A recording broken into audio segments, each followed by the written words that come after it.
question ng subscriber na nag-comment doon sa ating video about termination for loss of trust and confidence, na kung may kulong daw ba,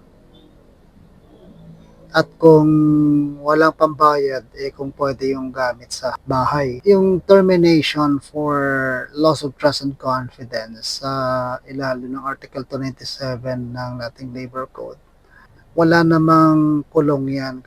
Pero kung dismiss ang empleyado for loss of trust and confidence dahil may ninakaw or na-defraud yung company under the revised penal code, pwedeng may kulong yan. Kung may kinuha kang gamit, inakaw, or na-misappropriate, nawala, no, na sa custody mo, na pababayaran sa'yo ng kumpanya. Kung wala kang pera, kung halimbawa mag-execute na yan at si sheriff na ka makuhang pera, baka yung gamit mo nga ay mahihila dyan.